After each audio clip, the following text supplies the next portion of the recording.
Бірінші есеп мәтінді оқу. Абай Құнанбаев ұлы ағартушы, философ, ақын.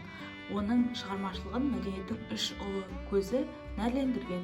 Оның бірі қазақтың ұлттық мәдениеті, екіншісі шығыс мәдениеті. Есептеу жауаптарын өз суретіме орналастыр. Сонда сен Абайда тағы қандай мәдениеттің үшінші көзі шабыттандырғанын білесің. Орыс мәдениеті шабыттандырған.